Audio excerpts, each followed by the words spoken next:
माझ्या बाभिमाला आणि गौतमाला माझ्या बाभिमाला आणि गौतमाला पहिले माझे वंदन महामानवाला पहिले माझे वंदन महामानवाला माझ्या बाभिमाला आणि गौतमाला माझ्या बाभिमाला आणि गौतमाला पहिले माझे वंदन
सर्वांना मैत्रीपूर्ण जय भीम।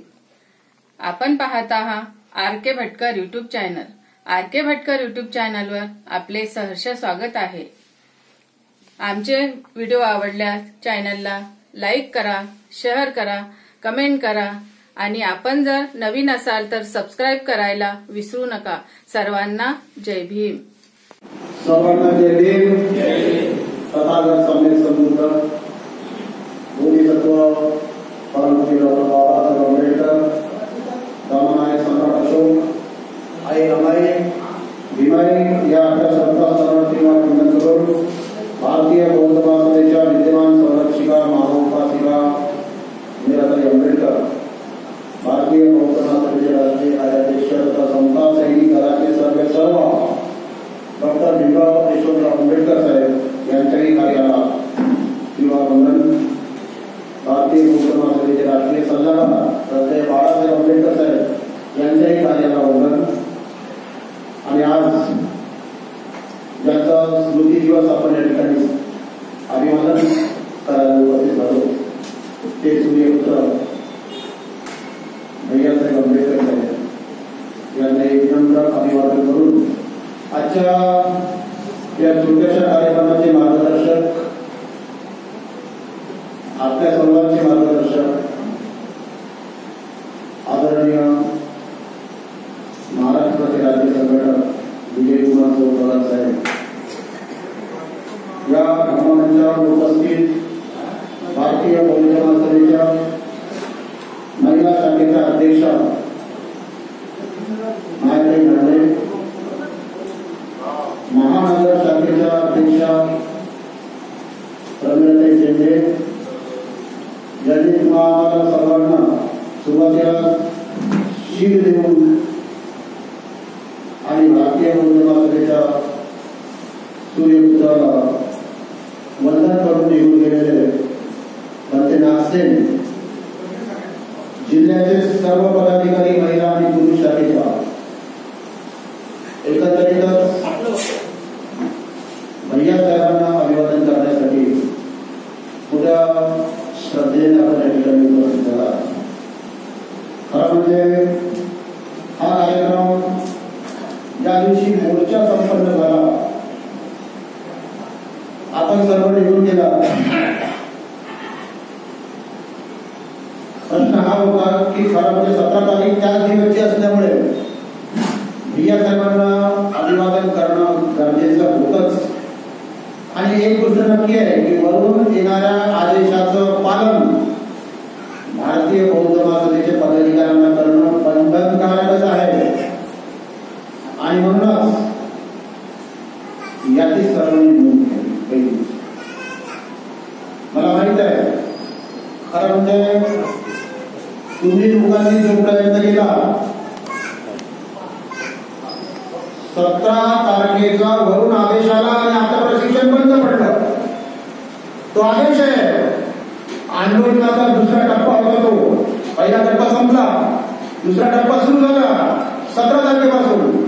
आणि म्हणून आपण मी या ठिकाणी प्रामुख्यानं सर्वांना धन्यवाद देतो की भैया साहेबांना अभिवादन त्या दिवशी साहेबांना म्हटले होतं की बाबासाहेब आंबेडकर चौकातच आपल्याला अभिवादन करता येईल साहेब, इतर ठिकाणी करण्यापेक्षा। पण झालं कसं, करणारे जे असतात, शायनिंग करणारे जे असतात, त्यांना ती परवणी मिळालेली असते आणि मग प्रत्येकाला वाटतं। आणि साहेब नेहमी म्हणतात की जेव्हा मोर्चा मोठा असतो, जेव्हा आंदोलन मोठा असतो, तेव्हा न सहभागी होणारेही निर्वायाला समोर येण्याचा प्रयत्न करतात, ही वस्तुस्थिती आहे। आणि जेव्हा मोर्चा लहान असतो तेव्हा त्या भीतीनं बाहेरचे जायचा प्रयत्न करतात, कारण की त्याला शेवटी कोण आहे पाहणार मोठे सांगतात किती लोक आहेत, मोजून 25 लोक आहेत। जेव्हा मोर्चा हजारोचा दिसला तेव्हा मात्र कुणालाच राहायला जात नव्हतं, इकडने उड्या मारतात, तिकडने उड्या मारतात आणि आयोजक मात्र बाजूला। म्हणून काय झालं की भैया साहेबांचे फोटो आमच्या आठवले साहेबांनी दोघांनी त्यांना धन्यवाद देईल, पण तो चालू राहिलेच नाही। 14ही तालुक्यातले लोक भैया साहेबांना अभिवादन करण्यासाठी तालुक्याचे लोक, पूर्व आणि पश्चिम सर्वच लोक तन मन आणि धनाने सहभागी झाले. त्यांच्यापासून शिकण्यासारखं आहे. आमच्या शहरामध्ये थोडस पाऊस खाल्ला, शिस्तीमध्ये आले, पोलिसांचं काम नाही पडलं.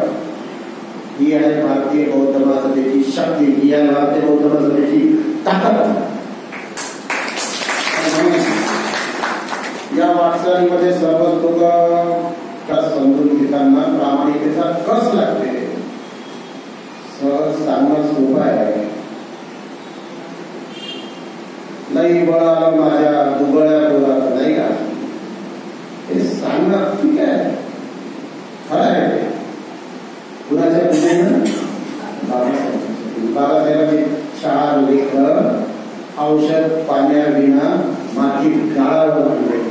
त्याचं काय ते समजून घेताना लई कस लागते. आणि म्हणून भारतीय बौद्ध महासभेसोबत बोलताना भैयासाहेब आंबेडकरांना अभिवादन करायचं. भैयासाहेब अभिवादन करताना त्यांना ज्या वेदना झाल्या, 4 तमाकीत गेले आणि 5व्याने आयुष्यभर वेदना सहन करत गेल्या. साहेबांच्या पुत्राला भैयासाहेबाला प्रत्यक्ष जीवन जगताना किती त्रास जागोजागी करावा लागला ते मात्र सांगणं कल्पनेच्याही पलीकडे आहे. बाबासाहेबांनंतर आपणच सर्व समजणाऱ्यांनी देखील काही कसर सोडली नाही. काय तर भैयासाहेबांनी कोणतं काम करावं, त्यांनी धर्म सांभाळावा, त्यांनी धर्म सांभाळून आम्ही काय करणार, आम्ही खासदार बनू, आम्ही आमदार बनू. ही भावना ज्या ज्या लोकांनी जपली त्या लोकांनी भैयासाहेबांना बाबासाहेबांच्या नंतर दूर करण्याचा प्रयत्न केला.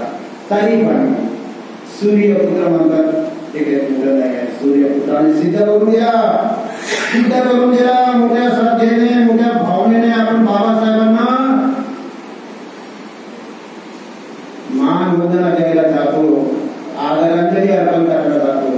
आणि मी तर नेहमी म्हणतो, मला राग आला तर चालते बाकीच्या लोकांचा. मी ग्रामीण दिवस येईल तिथे जाणारा वर्ग कोणता, तर तोच वर्ग आहे जो घरातून निघतो चटणी भाकर घेऊन आपले. आणि नागपूरचे लोक रस्त्यावर जे काही देतात ते घेतात, मात्र बाबासाहेबांना मानवंदना देण्यासाठी ते जातात. आणि इकडे धम्मचक्र प्रवर्तन दिवस होत नाही तर लगेच 3 आठवड्यानंतर पुन्हा अगदी तयारी करतात. 3ऱ्याच आठवड्यात कशाचे, चैत्यभूमीला जाऊन बाबासाहेबांच्या प्रती आदर व्यक्त करायचे. हे सर्व कुणामुळे, ते त्यांनी समजून घेतलं. आणि आम्ही आलो इथे मस्त वाईट पदार वाले नाही का, नाही आता सध्या शक्य नाही जाणं आपल्याला. तिथली व्यवस्था सांभाळण्यासाठी भारतीय बौद्ध महासभेची यंत्रणा सज्ज आहे. समता सैनिक तिथे आहे खरं, हे सांभाळतात चैत्यभूमीला. आणि चैत्यभूमीचे शिल्पकार काय, भैयासाहेब आंबेडकर आहे. आणि म्हणून मी त्याला धन्यवाद देईल त्या लोकांना की ज्यांनी बाबासाहेबांना खूप समजून घेतलाय. तो दिवस गेलाय, माझ्यासारख्या फार कमी लोकांनी पाहिलाय. आता आले कुठले इलेक्ट्रिक रेल्वे इंजिन, पण तेव्हा आपले वाफेची इंजिन होते. या बड्डेला स्टेशनवरून पार होतो, तिकडून खेडेगावातून येणारे लोक गाड्याच्या टापावर जाऊन बसायचे आपल्या चिले घेऊन पुढे जायसाठी. 30 लोक मुंबईच्या दिशेने देखील त्या टपावर बसून जायची. ही श्रद्धा, ही भावना आज जर आपली सर्वांनी बाळगली, आता टपावर जायची गरज नाही. पण गाडी कोण काढणार काय, गाडी महाविकांनी बाहेर पुढे एक चांगला संदेश दिला की साऱ्या देशभराच्या लोकांनी पाहिला की मोर्चाचं आयोजन कोणी केलं, फक्त भारतीय बौद्ध महासभेच्या लोकांनी केलं देशभराच्या. आणि म्हणून ही गोष्ट आपल्यासाठी निश्चितच प्रेरक अशी आहे. तो दिवसही भैयासाहेब आंबेडकरांचा स्मृती दिवस. मी धन्यवाद देतो आमच्या प्रचार प्रसिद्धी प्रमुखांना, नायक मंडळींना की ज्यांनी रात्र दिवस त्याच्यासाठी केलं, परिश्रम केलं. ठिकठिकाणी जाऊन त्यांनी पत्रकारांना विनंती केली. इरके सर त्या दिवशी एकटेच निघाले होते अर्ज घेऊन. त्यांनी म्हणून मी त्या दिवशी नागपूरला होतो, मी हेडक्वार्टरला नव्हतो. त्यांनी जबाबदारीनं ते काम केलं. अशी जबाबदारीनं काम करणारे लोकच खऱ्या अर्थानं भारतीय बौद्ध समाजाला. त्या ठिकाणी आठवले साहेब बसले आहेत आमचे अरुण कुमार. मला रात्रीच फोन आला होता नाही म्हणल्याचा की सर म्हणे एखादा आठवडा कसं होईल म्हणे, आठवडा भागेल काय म्हणे निवड. कमीत कमी तथागत भगवान बुद्धाची एखादी मोठी व्हॅन रात्री 10 वाजता